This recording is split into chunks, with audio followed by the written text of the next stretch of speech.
Assalamualaikum warahmatullahi wabarakatuh. Jumpa lagi dengan channel Suyek. Kali ini saya akan membawakan cerita horor yang berjudul Jalur Angker Solok Padang, karya Elvin Kristo Iskandar. Oke teman-teman, kita langsung ke ceritanya.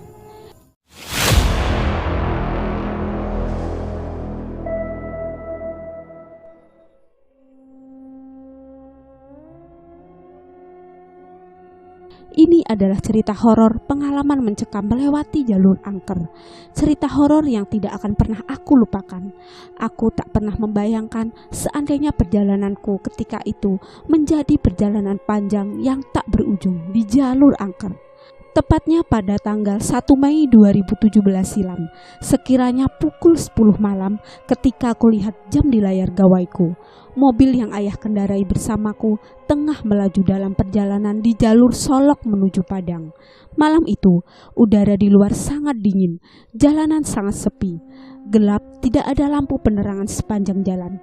Hanya cahaya lampu mobil yang kita tumpangi yang memecah kegelapan. Aku yang tadinya ingin beristirahat sejenak menjadi takut untuk membiarkan ayah menyetir sendiri. Ditambah di luar hujan mulai turun. Ayah cukup sulit untuk melihat situasi jalanan saat malam hari, apalagi ditambah guyuran hujan. Selain karena penglihatannya yang mulai kurang jelas, tentunya karena memang tidak ada pencahayaan lampu jalanan sama sekali. Kubuka gawaiku untuk melihat Google Maps. Sementara di luar hujan turun kian deras.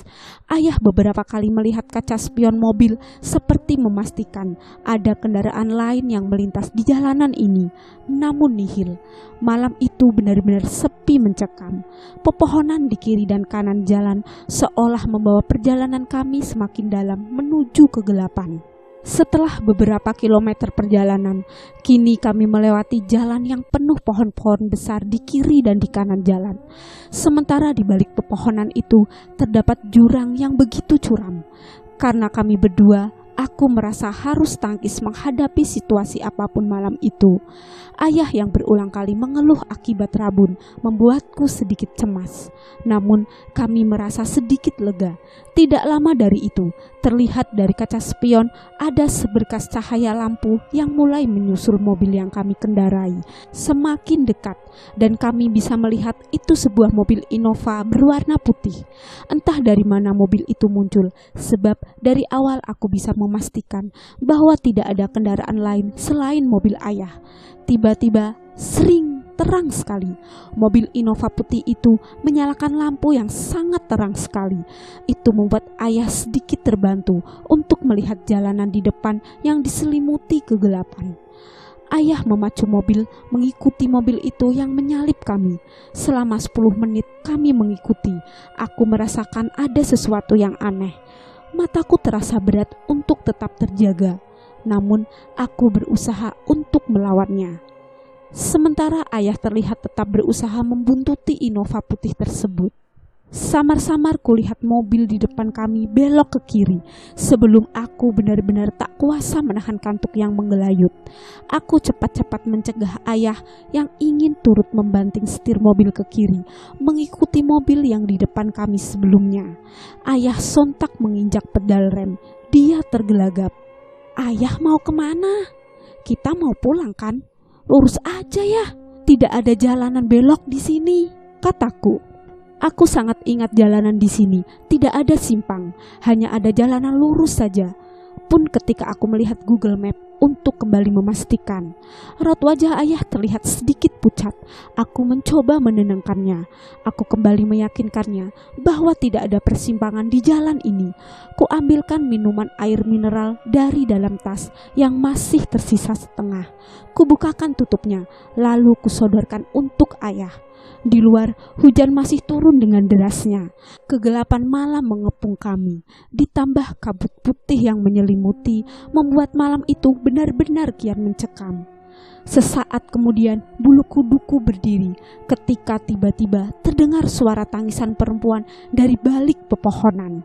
Sesaat kemudian, suara tangisan itu berubah jadi jeritan yang bikin nyaliku menciut. Suaranya melengking, memecah keheningan malam. Ku tengok raut wajah ayah. Aku rasa dia juga mendengarnya.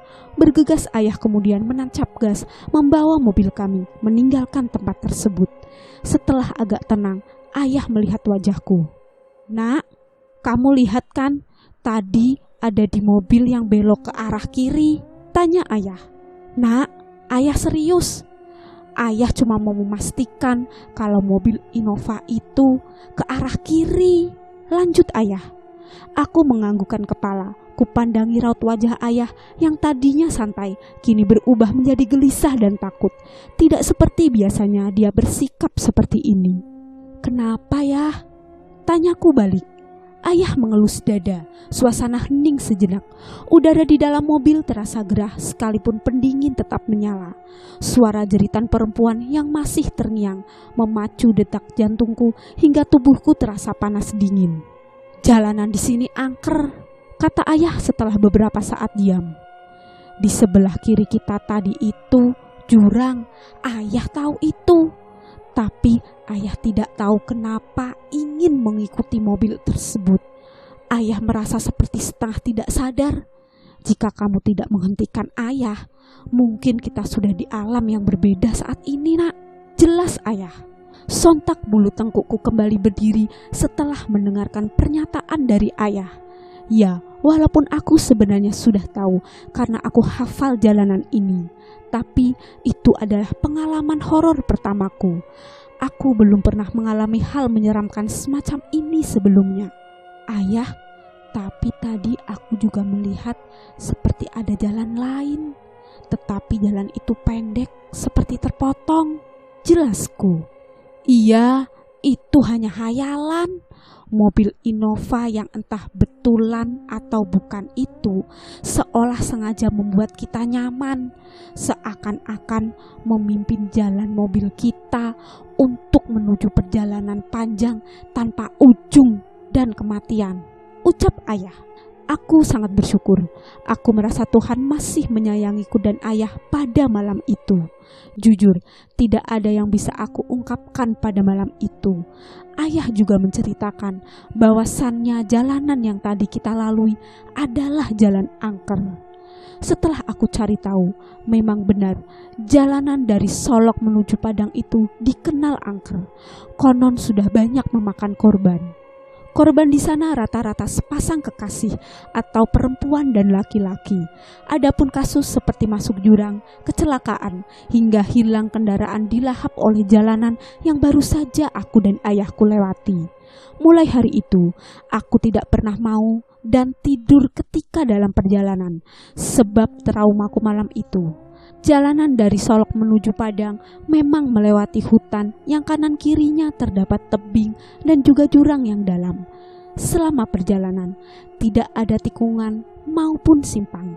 Jadi hanya ada jalanan lurus saja. Selesai. Oke teman-teman, sekian cerita dari saya. Wassalamualaikum warahmatullahi wabarakatuh. See you next time. Bye.